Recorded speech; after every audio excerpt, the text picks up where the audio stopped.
Praise the Lord. கர்த்தருடைய பரிசுத்த நாமம் இந்த நாளிலும் மகிமைப்படுவதாக.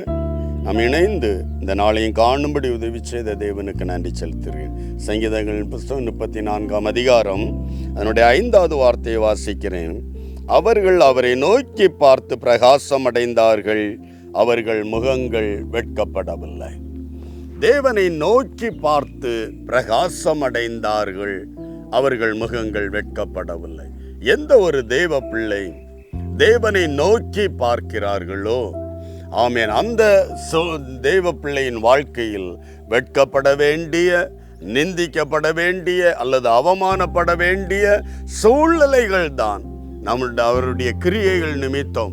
ஆனாலும் அந்த தவறை செய்து விட்டேனே ஆண்டவரே, எனக்கு வேற புகலிடம் இல்லப்பா, என்னை மன்னிங்க ஆண்டவரே என்று தேவனை நோக்கி பார்க்கிற ஒவ்வொரு தெய்வ பிள்ளைகளும் மனஸ்தாபத்தோடு, ஆண்டவரே இந்த தவறு நிமித்தம் என்னை நிந்தைக்கு நேராய், வெட்கத்துக்கு நேராய் போகிறான்ப்பா, எனக்கு இறங்கும் என்ற அந்த தவறை ஆண்டவரிடத்தில் சொல்லி மன்னிப்பு கேட்டு கர்த்தரை நோக்கி பார்க்கிற எல்லா இருதயங்களுக்கும் தேவன் ஆமென் கொடுக்கிற ஒரு அற்புத கிரியை என்றால், அவர்களுடைய முகங்களை வெட்கப்படுத்தாதபடி யாருடைய மீறுதல்களை மன்னிக்கிறாரோ, யாருடைய பாவங்களை கர்த்தர் எண்ணாமல் இருக்கிறாரோ அவர்கள் பாக்கியவான்கள் என்று சொல்லுகிற ரகசியம். அவர்கள் ஆண்டவரை நோக்கி கூப்பிடும் போது அவர் அவர்களுக்கு இறங்கி ஆமென் வெட்கப்படாதபடி செய்கிற தேவன், முகம் நாணப்படாதபடி செய்கிற தேவன், ஆமென், நல்ல தேவன். ஹல்லேலூயா.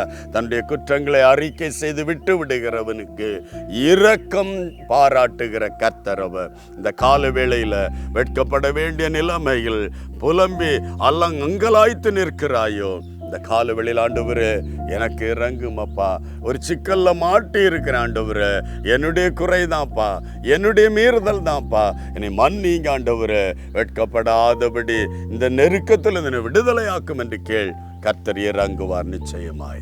ஆமென். கர்த்தரை நோக்கி பார்க்கலாம், ஜெபிக்கலாம். அன்பு தகப்பனே, இன்று யார் யார் தங்களுடைய குறைவுகள் நிமித்தம் நிந்திக்கப்பட வேண்டிய, வெட்கப்பட வேண்டிய, அவமானப்பட வேண்டிய சூழ்நிலையில் இருந்து கொண்டு உம்மை நோக்கி பார்க்கிறார்களோ, தங்களுடைய குறைகளை மறைக்காமல் யார் உம்முடைய சந்நிதியில் அறிக்கையிட்டு ஆண்டவரே எனக்கு இறங்கும் என்று கேட்கிறார் எல்லாருடைய வாழ்க்கையிலும் ஒரு அற்புதத்தை செய்கிற தேவன், இறங்குகிற தேவன். அவருடைய வாழ்க்கையிலிருந்து அந்த நிந்திக்கப்பட வேண்டிய, அவமானப்பட வேண்டிய சூழ்நிலைக்கு நம்முடைய பிள்ளைகளுடைய முகத்தை மறைத்து மாற்றி ஆமென் சமாதானம் காணும்படி செய்வீராக, அற்புதங்களை காணும்படி செய்வீராக, அதிசயமாய் வழி நடத்துவீராக.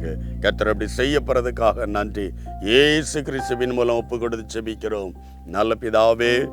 ஆமென், ஆமென், ஆமென். நிந்திக்கப்பட வேண்டிய இடத்தில் கர்த்தரை நோக்கி பாருங்கள், அவர் உங்களை பிரகாசிக்க பண்ணுவார், நீங்கள் வெட்கப்படுவதில்லை. God bless you. Praise the Lord.